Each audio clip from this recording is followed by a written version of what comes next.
the third in our series from Ipsos of the Disruption Webinar Series. Today, the title of the presentation will be, will a personal vehicle ever be supplanted? Now, if we go to the next slide, please.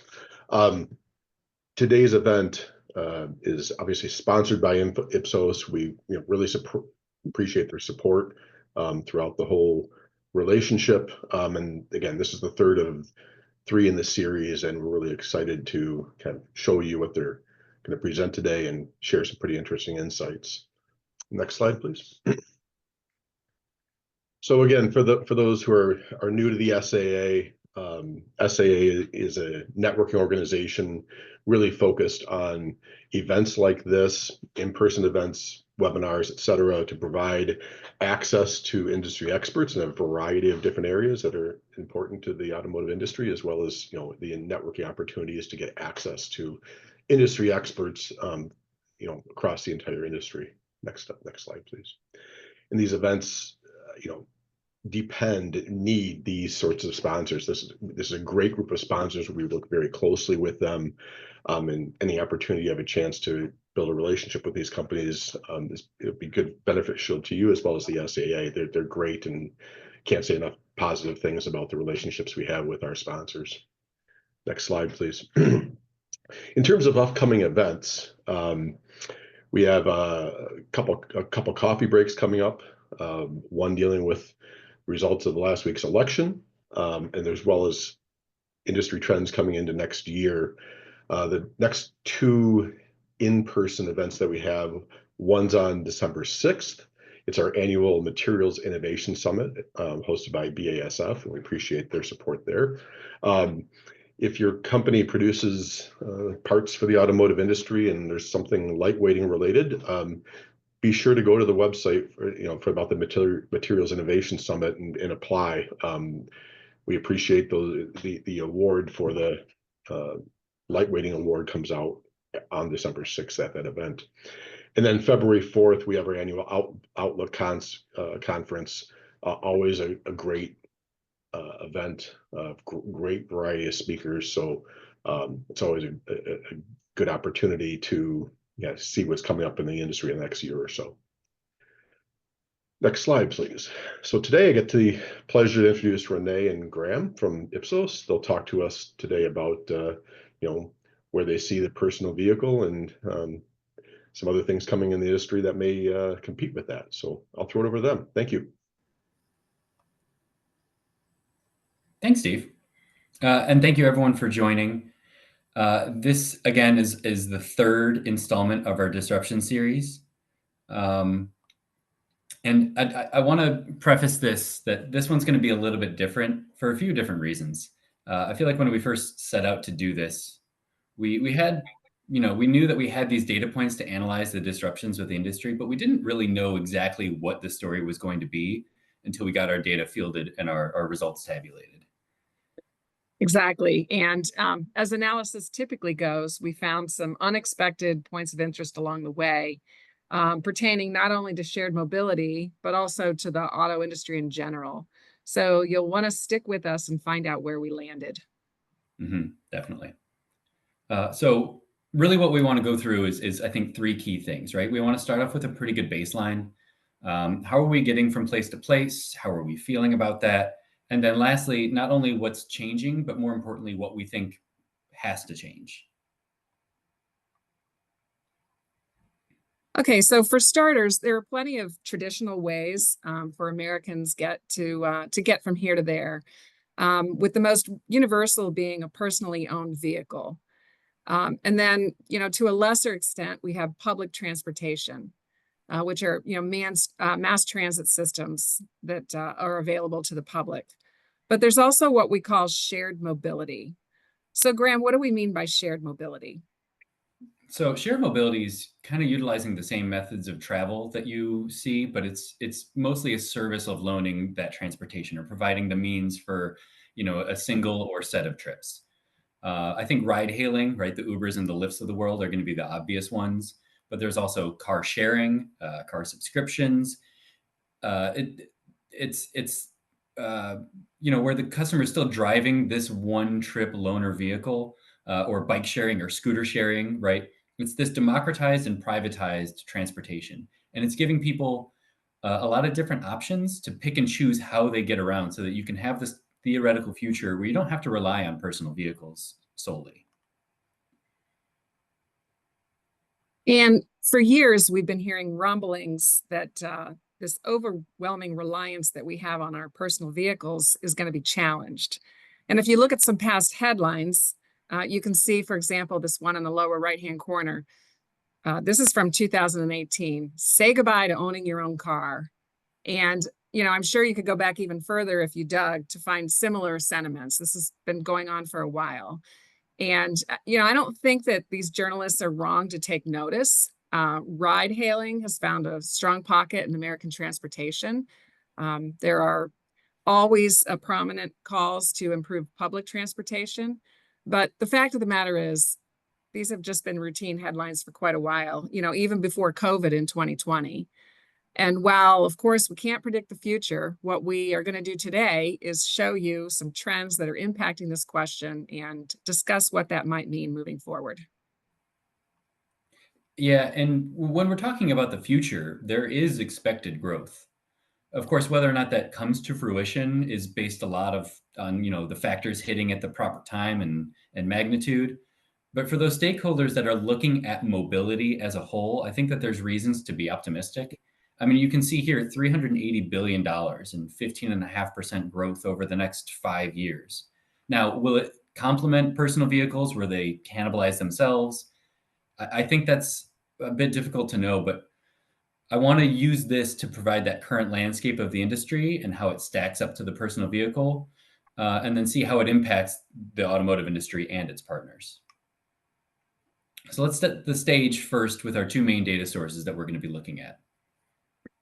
Okay, so one of our data sources here is NVCS. NVCS is the largest automotive study in the industry.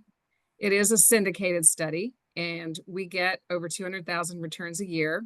It includes all makes and models, except for the very high-end, low-volume models. We survey at 2 to 3 months in service through a quota sample, and then we weight it to vehicle sales so that our database reflects a market mix of all vehicles. We've been fielding this study continuously for over 50 years.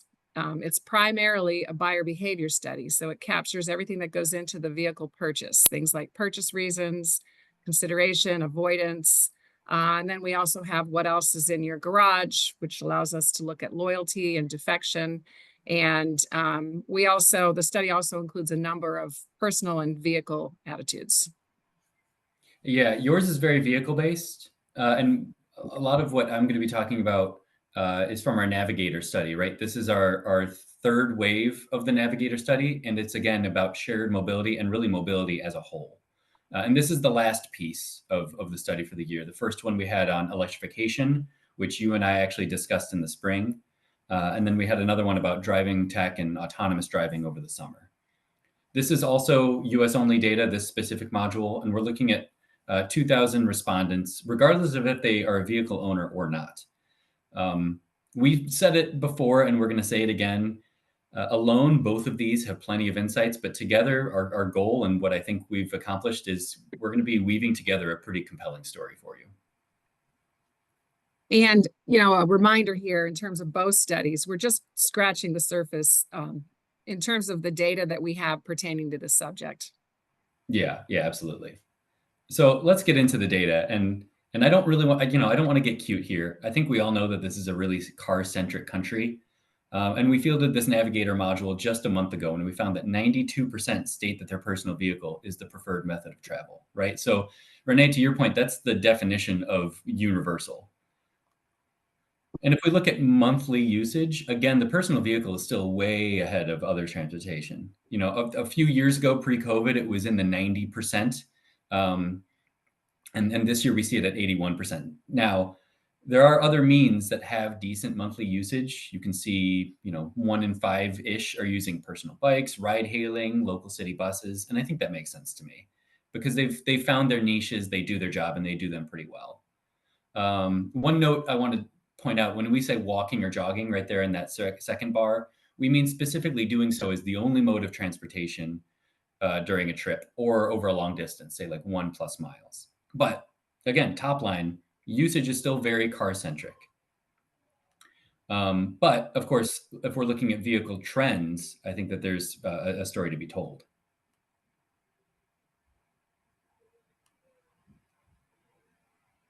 Yeah, so in NVCS, we can analyze how we use our vehicles. And what we see here is that new vehicle buyers report shopping and errands as the #1 use for their vehicle, followed by commuting. And combined, these account for 79% of vehicle usage. This is 2024 data. The majority of their usage then is for shopping errands and commuting. And then this is followed by pleasure driving, driving your kids to and from school and team activities, and then in the line of business. Yeah, and shopping and daily errands at the top of the list kind of surprises me, but that hasn't always been the case, has it? Actually, no. So if we look at the data going back to 2015, we can see that commuting historically has been the top use for personal vehicles. In fact, it was up over 50% for those, those years most past, 2015 and 2016. And then gradually the gap narrowed between commuting and shopping and errands. And then in 2020, we start to see this shift. Part of that was, with COVID and people working remotely more. And then how we ended now is with the #1 usage spot is in favor of errands and away from commuting. There are studies that suggest that remote working is going to continue. Currently, about 14% of employed adults are working from home all the time. And then depending on what study you look at, 25 to 35% are working remotely some of the time. So, with historically commuting being such an important use for our vehicles, we think that the industry is going to be impacted by this shift. Possibly households will start to consider whether they actually need 2 vehicles, or maybe if they need the same types of vehicles as they have in the past in order to meet their needs. And then another thing we see shifting is the number of miles driven each year. Compared to 2019, American new car buyers are putting 16% fewer miles on their vehicles this year. And all this could be something else that leads to consumers holding on to their cars longer, or it could lead to shifting in terms of the number of vehicles that they need, or, just when they relate it to kind of their current household needs. Yeah, it's kind of this cascading effect, right? Because on top of that, you're also still paying for insurance and registration, even though you're driving less. And then there's less wear and tear, so the servicing landscape is going to change. There's a lot going on there. So that begs the question, though, is what does that shift mean for the future, especially if we're looking at all of these other different mobility options? And what we see is that there is interest, right? It's definitely centralized within the urban centers and the younger folks like millennials and Gen Z. It's not necessarily equal across all modes, but it is there. Now, are those percentages higher than current usage? Yes, but not a ton. And is it looking like the numbers are high enough to supersede the importance of the personal vehicle that we just saw? Well, definitely not. And year over year, we're not really seeing that much growth. Last year, we had 3 different mobility modes with strong double-digit upticks in future interest. It was ride-hailing, personal bike, and long-distance rail. And I think those 3 specifically, it was because they were filling out their niches, ride-hailing for these medium distance use cases, personal bike for short, and long distance rail for longer distances, right? So you're talking about ride hailing going to bars, or bikes going down the road, or trying to get rid of bad parking. Long distance rail for travelers who don't want to have to, be white knuckling for 5 hours. They just want to decompress.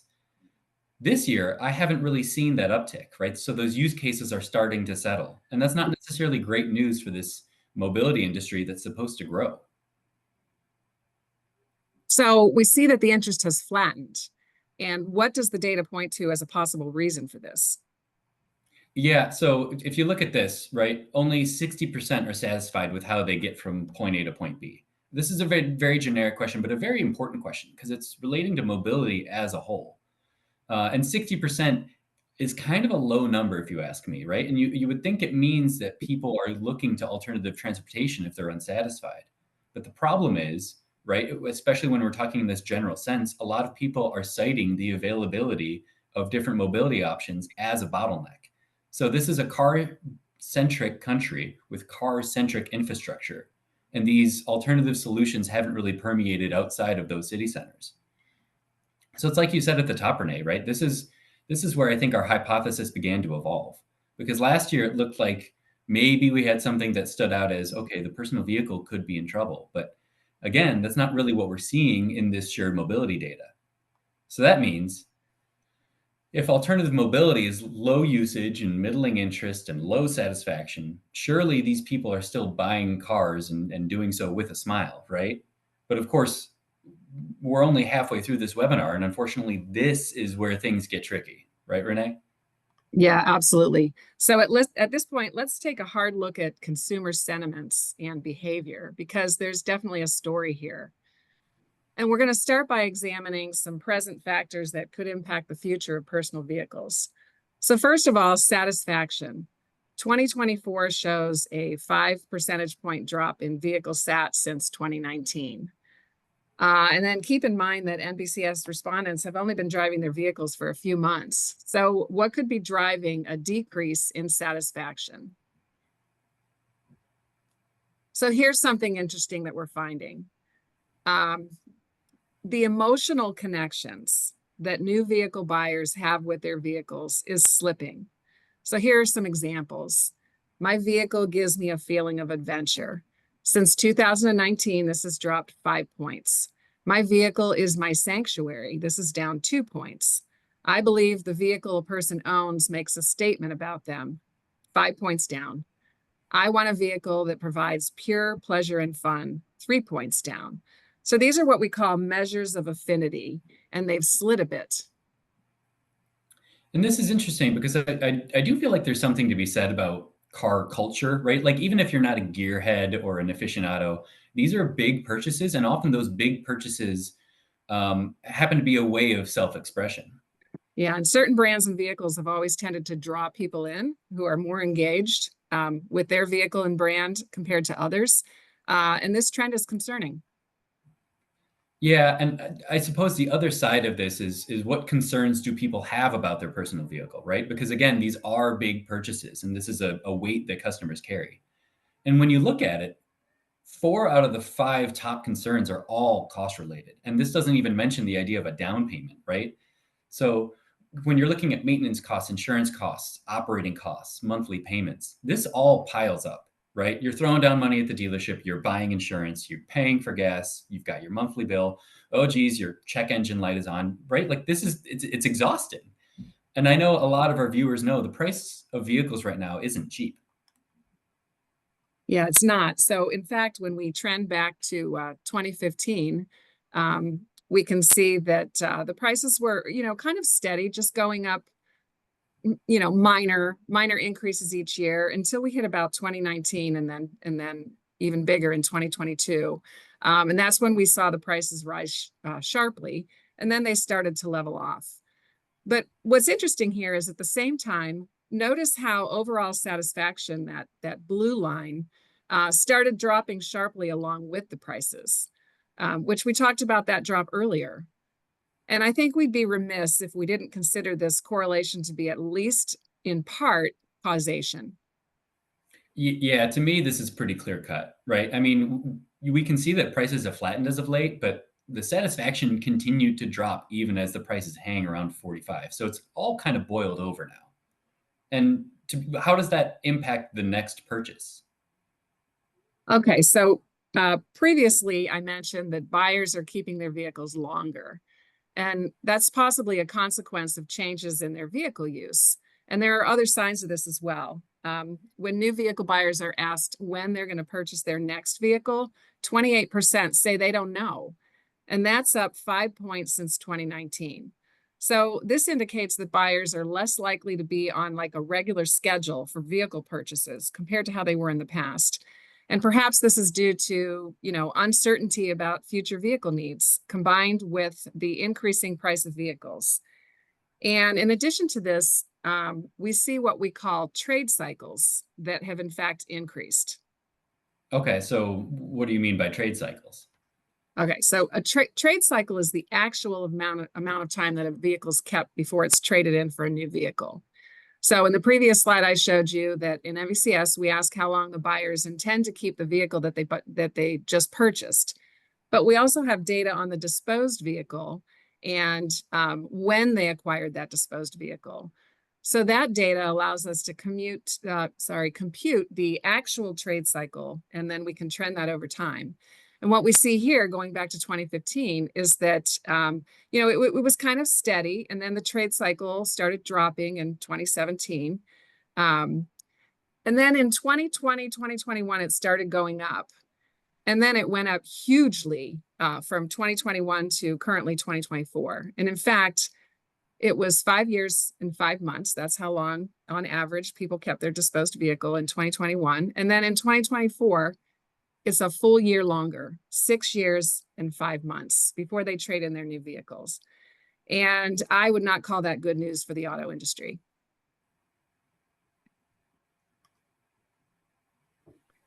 So, personal vehicle usage remains high, but vehicle satisfaction is down, while prices and the length of time between new vehicles is up. And we have to ask ourselves if these prices and offerings are sustainable, or if this is all leading to disruption in the auto industry. So is all this sustainable? Yeah, it's a great question. And frankly, it's to me, it's pretty unnerving to think that it might not be, because on one hand, people are keeping their cars longer and they're pushing back the purchase periods. And that's one thing, right?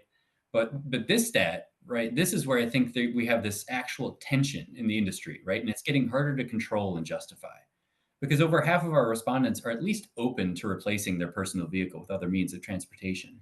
And 1 in 3 of those younger cohorts, the millennials and the Gen Z, are already considering it, right? That's an alarming amount of people, even if not all of them are going to go through with it.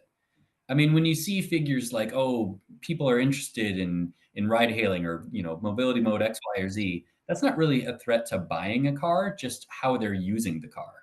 But with people looking to fight climate change and get rid of that bloated expense of a car, which we just highlighted is definitely a problem, at some point, the rationalization of freedom of movement, which is that biggest benefit that you get with a personal car, it might not be enough. So at this point, I think we need to do a deeper dive into NVCS specifically and touch on what the auto industry needs to do to solidify this future. Okay, so what does the industry need to do to adjust? Well, first of all, quality needs to be re-emphasized. And at the same time, prices need to settle, possibly through new, cheaper offerings. So this might seem obvious, but this back to the basics mentality is necessary. And, these are old solutions to new problems. But this third point here requires a bit more analysis, and that would be a better understanding of this new emerging type of buyer. We need to analyze the buyers psychographically and demographically, along with their relationships to some key measures, which we'll get to in a bit. So for starters, along with overall SAT, we see that quality satisfaction is down. It's actually down 7 points from 5 years ago. And this is true for the vast majority of brands. So we could say that that's just perception, but of course we all know that perception is reality. Yeah, and I know in 2023, we saw a substantial increase in warranty claims compared to 2022. And then the quality in the industry, I mean, you can see it just here. It needs to be job number one, because without it, I think a lot of the other things that we're going to talk about become less tolerable. Yeah, and of course, along with prices increasing, we also see down payments and monthly payments increasing, as you can see here.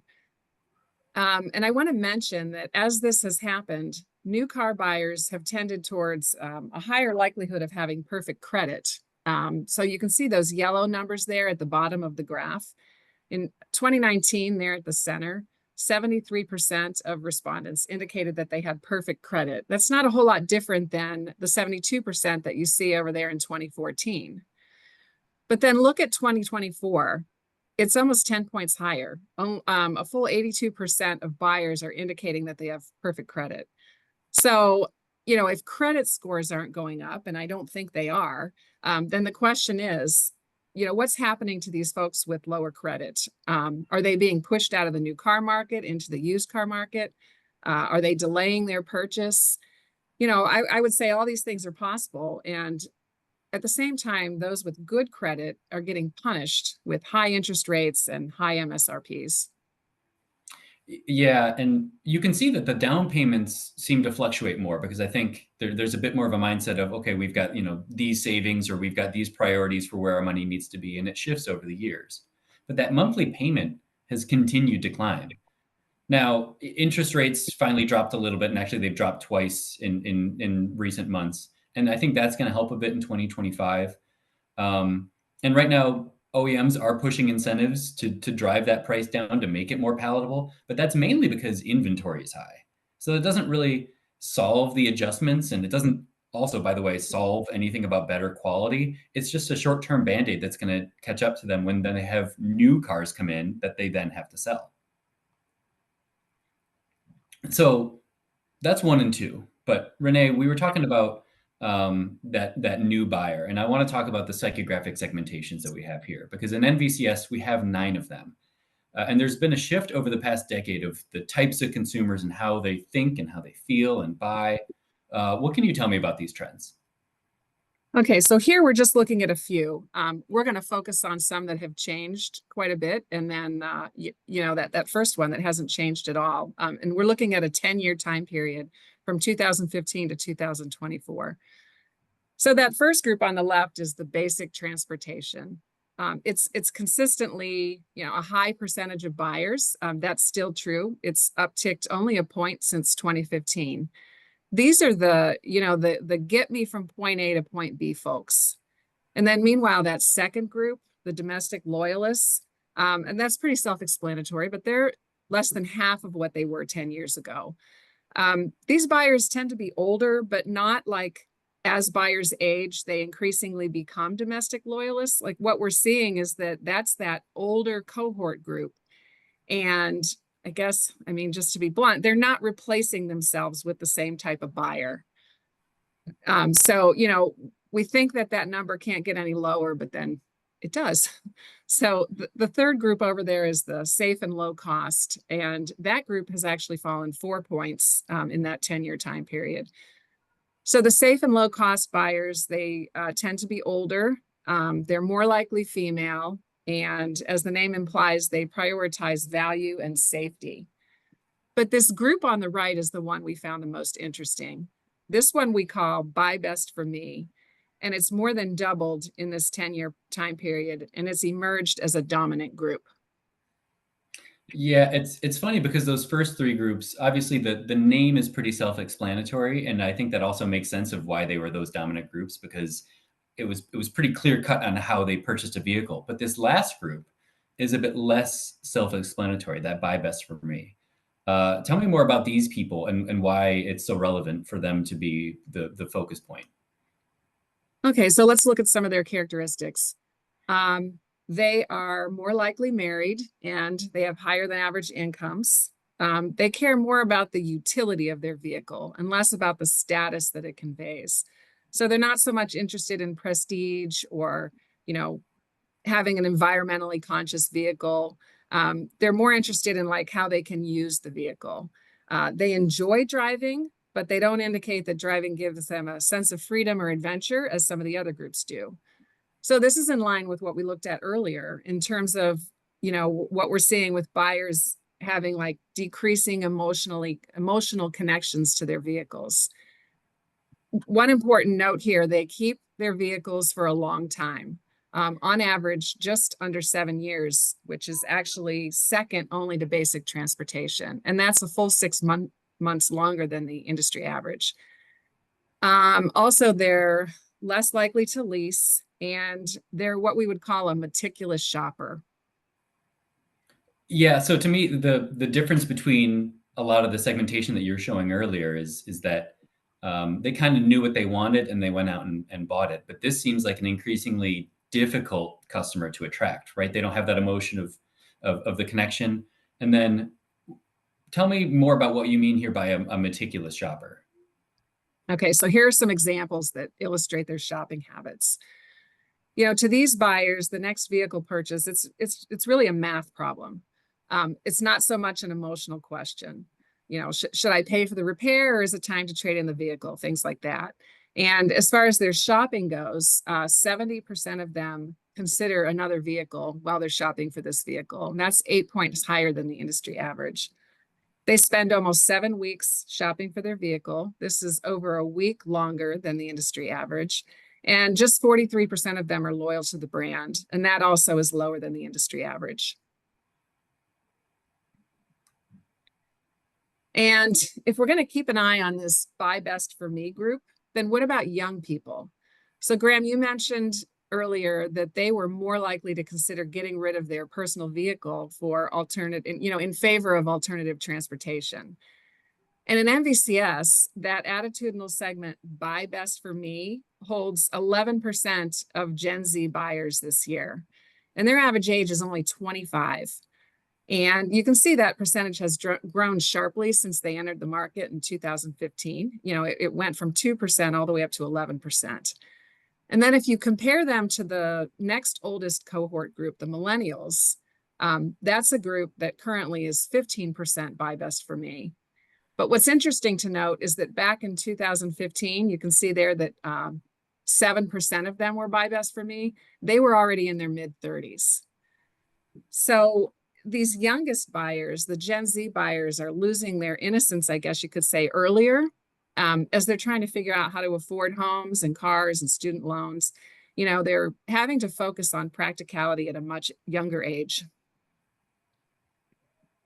Yeah, and then at the same time, they're the ones that are most open to shared mobility, right? So what we see here is a shift in how Gen Z is buying a car as they age and find their footing.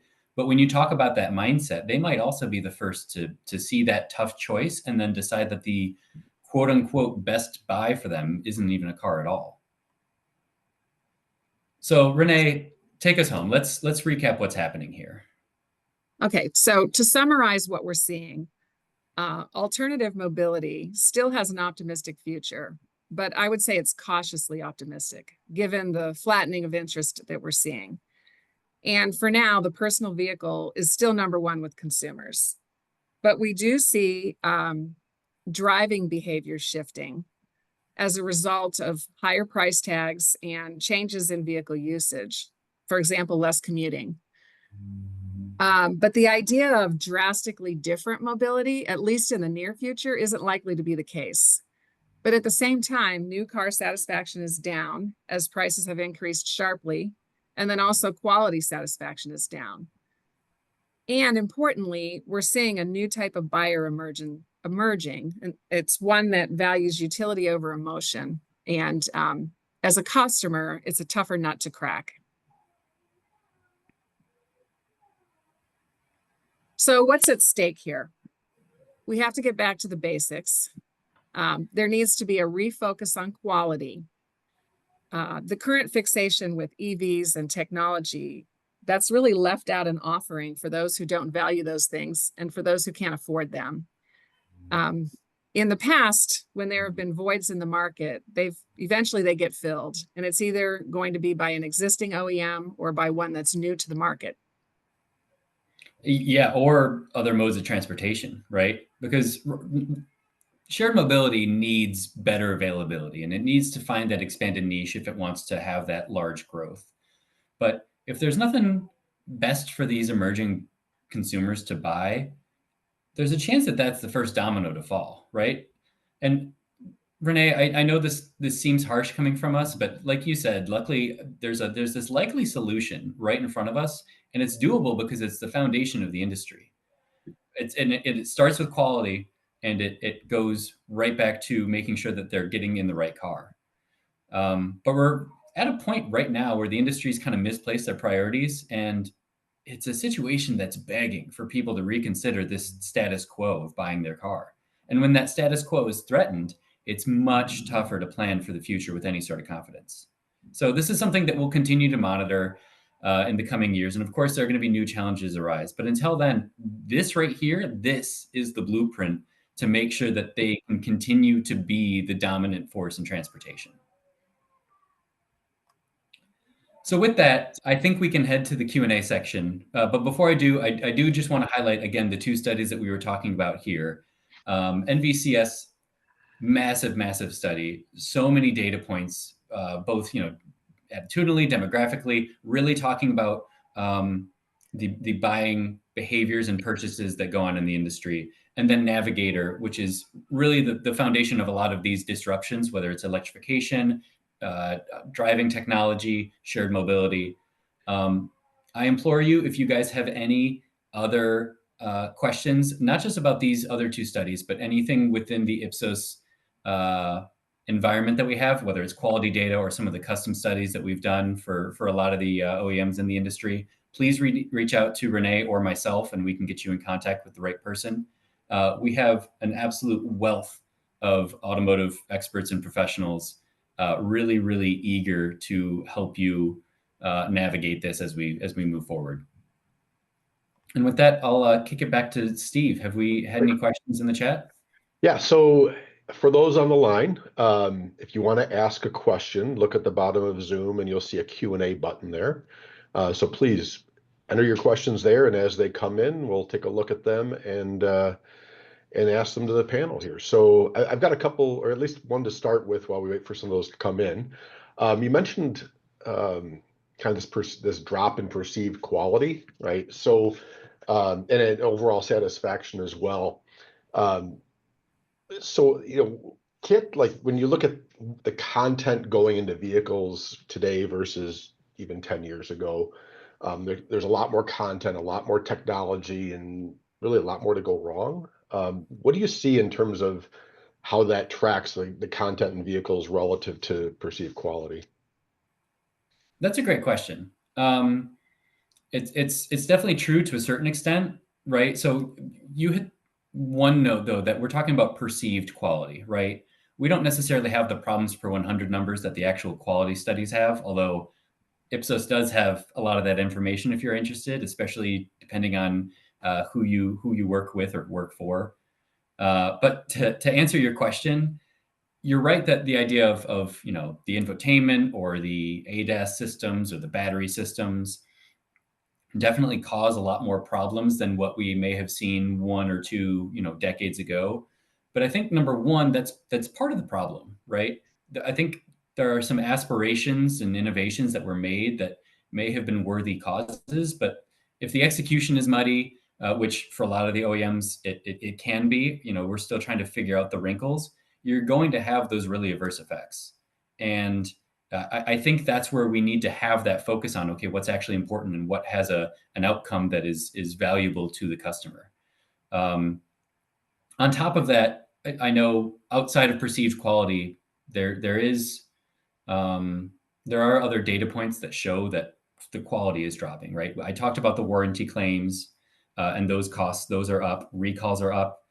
And then Renee, I think even in NVCS, there was another quality, was it quality of workmanship that we also saw that was dropping down, right? So it's not just more buggy features, it's the whole animal.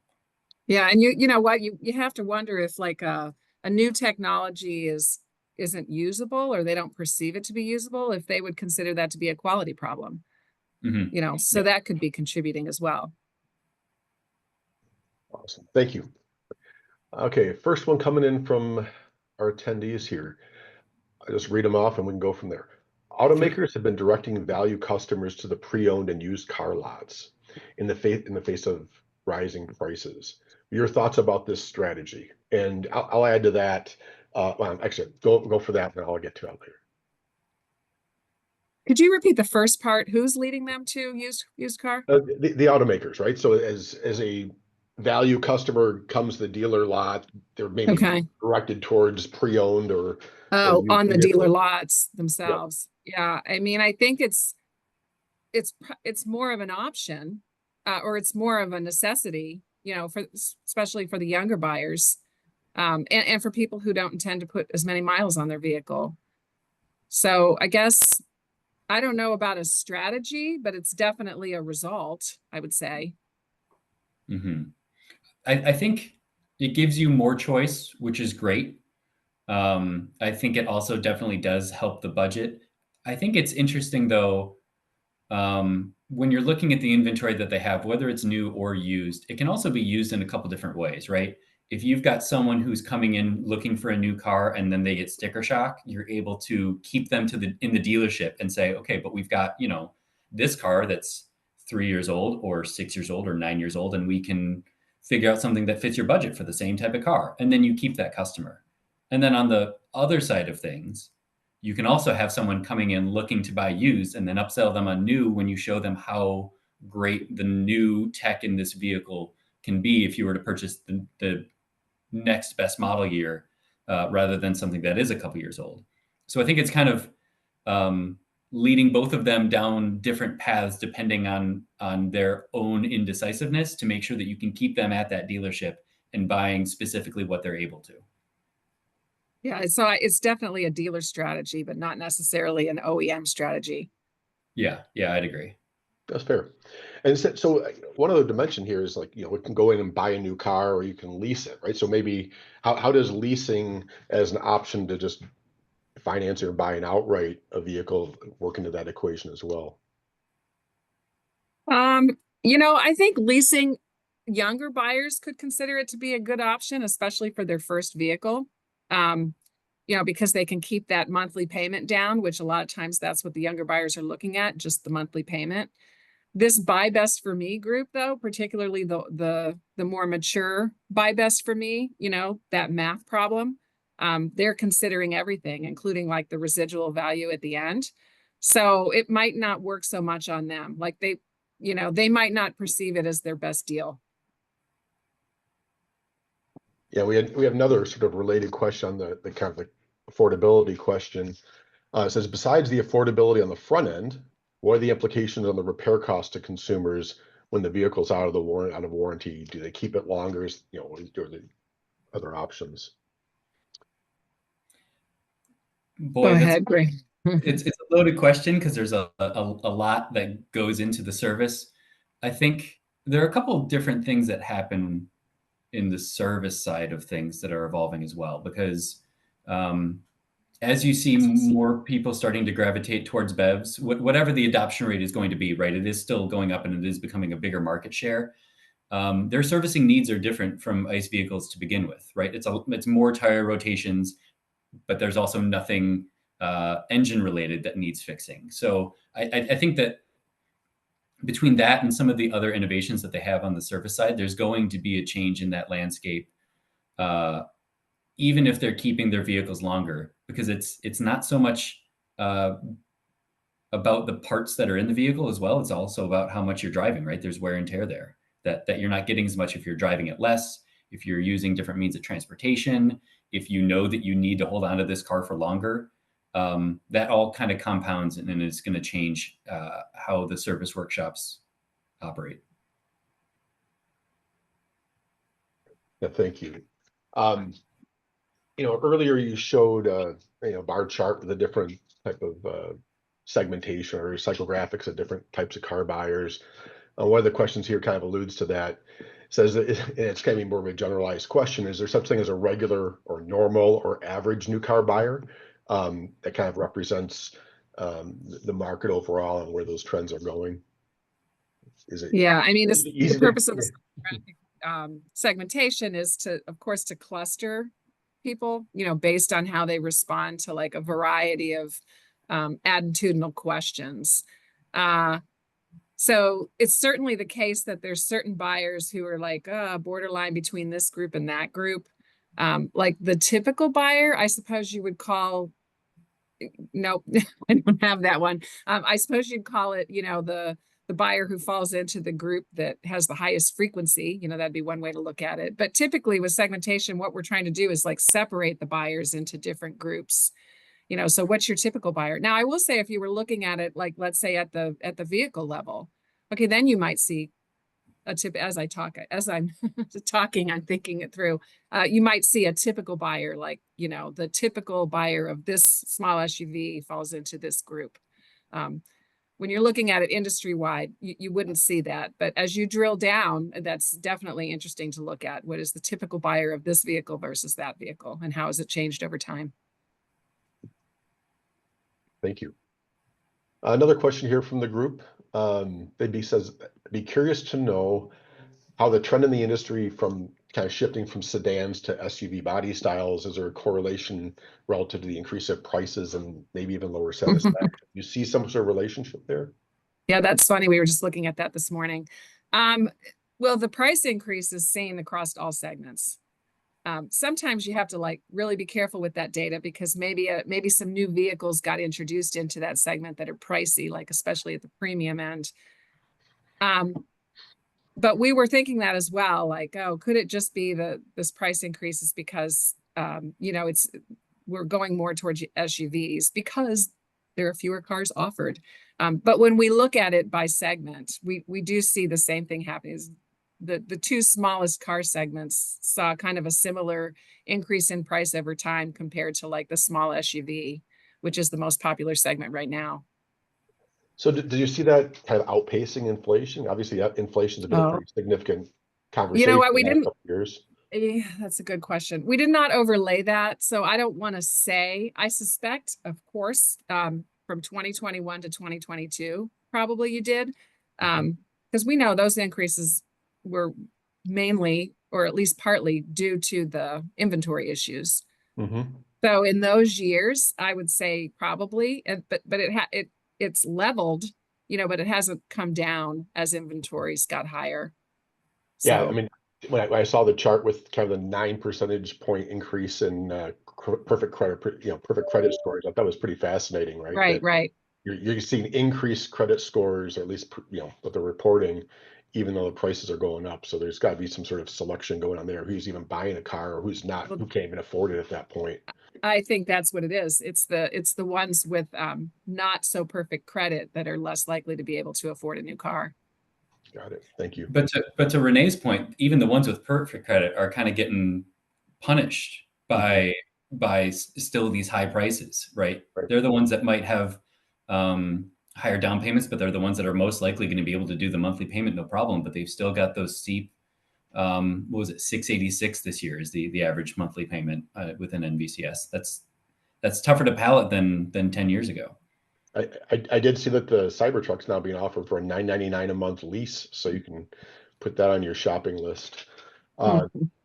So let's see. One of the questions that came in a little bit earlier says, how is the Trump presidency, how do you see that potentially affecting the BEV market in the U.S., in particular, European imports? Any comments or thoughts about that, about where those might shift? It's a great question. My answer right now is I don't know. I think that there's a lot to be seen about what he says over the next couple months. But the Inflation Reduction Act that the Biden administration just a couple years ago came out with is in full force, and it's being tweaked over time. So whatever Trump ends up doing or not doing, I think will have an impact. I just have no idea because he's only kind of leaned certain ways and hasn't had any outright statements about it yet. And we've been seeing decreased interest in BEVs over the last couple years. And as our seminar we talked about earlier this year, the different reasons for that. So a new administration that maybe loosens up the requirements, will that have an impact? It could go either way as far as whether it increases interest or decreases interest, because one of the things we saw in that analysis is that people didn't want to be told what to do. So yeah, it'll be interesting to see what happens. And the real curiosity in my mind isn't even really the BEVs, it's the plug-in hybrids, because you're seeing a lot of the OEMs now starting to shift the type of electrification that they want. And some of that is almost in response to what we've seen over the past couple years federally within the government. So it's all electrified vehicles are going to be impacted, and they might be impacted in completely different ways depending on how things shake out. Thank you. And just for those tuning in, if you still have time for a question or two additional, if you have a question in the back of your mind, now's a good time to get it in. but I got a couple more for you. So, the chart you showed earlier with different types of modes of transportation, obviously, that's really going to depend on where you live, right? Are you in Manhattan or are you in farm country, right? So there's going to be definitely a geographic aspect to that. But um, so do you see any trends from the data that you have that look towards like, are people going to just abandon the personal vehicle completely? And how likely is that? How, or is it going to be just shifting mobility modes? In other words, I'm going to drive my car less and take a scooter or take a taxi or something more often. I think it's more of a shift, right? I think the car does too many things well to just be completely ditched. And you mentioned, urban centers versus rural. The one that's going to be really interesting to see is how suburbanites shift, because in urban centers, I think it's a lot easier to implement and use either public transportation or shared mobility services. But I think that there's also something to be said about different personally owned transportation, especially in urban and maybe even suburban areas where you've got, okay, I can have, especially, e-bikes or scooters that anecdotally I'm seeing around town more, and you're seeing more road diets for bike lanes and stuff like that. I think that's where the trend is more likely to go, is just giving you still that freedom of movement with something that you've got, on hand whenever you need it, but isn't a car, so that you don't have that steep expense. You're not paying for gas. You're just kind of, using your feet, using your battery powered scooter or bike, and you're on your way. Yeah, and also don't forget about the possibility of becoming a one-car household, which could become necessary for younger people. And if you're living in the suburbs and one or both of you is working from home, it's something that they're going to consider more than has been, seen in like say 10 years ago. Yeah, I think that's a pretty interesting factor there of the opportunity for ride sharing, or services like Waymo has announced they're going to go robo taxi in LA today, right? So, Yep. That becomes an opportunity to fill in a gap if you need two cars, but you don't need them all the time. It's definitely an opportunity for the shared market to fill in. Just got one other question in here. So it says, can brand loyalty be replaced in the future market, considering buy can have, or they can have multimodal vehicles? Not quite understand the question. Apologize there, but it's getting to the point of brand loyalty relative to different modes of transportation. Sorry. Let's see what else. I had, you mentioned car culture. This kind of stuck with me. So in relative to the segmentation you've got for the different buyers, and how is car culture in the US market right now? Do you see a certain segments that are kind of more affinity groups to that? And how does that affect new car buyers? Do you see that, is it more of a, I'll just not gonna lead you on that one. Yeah, that's what we were saying with the Buy Best for Me group, that they tend not to be those enthusiasts. We have another group, that are, literally called vehicle enthusiasts. And that's becoming a little smaller as a percentage of the whole market, as the Buy Best for Me group is becoming bigger. So, there's a relationship there. Got it. All right, got one more question here. It says, how deep did you dig into retail, given the needs of tech shortages, parts shortages, service timing not being available for owners, in relative to the perceived quality, right? So there's a lot of factors that could go into a dissatisfier towards consumers relative to quality. So I guess the question is, from the service side, how much of that's driving that perceived quality score? Yeah, unfortunately, we're not a durability study, so I don't have a lot of data in NVCS that points to that. And I don't want to say anything off the top of my head. But how we look at it in NVCS is we look at reasons for defection. The vehicle that they disposed, if they went to another brand, why, and we can get at quality there, drilling down to the model level. I can't comment on any of that off the top of my head, but that's how we get at it there. We don't have like a TGW measure in NVCS. No, and Steve, were you also citing the sales experience, like salesperson and the actual delivery of the vehicle? Yeah, I think it seems to me like the question was more on, and maybe it was even availability of the vehicle because of the part shortages, and so that could have slowed down delivery or vehicle availability. Sure. Yeah, because I think, Renee, within NVCS, you do also have those kind of satisfaction questions with satisfaction at the dealership, with your salesperson, with the writer of the loan. I don't remember seeing any drastic downshift, much like we saw with quality and satisfaction. It might have been down a little bit, but I don't think it was nearly as drastic. Otherwise, I think we would have shown it here. Yeah, I think you're right on that. We did see that vehicle availability, when we expected, back in 22, was a huge issue. For some manufacturers more so than others, and it drove defections and it drove rejection. But we're seeing that start to come back around, as that inventory becomes less of an issue. Yeah, right now inventory is pretty high. So I don't think availability at this current moment is the big stressor. Awesome.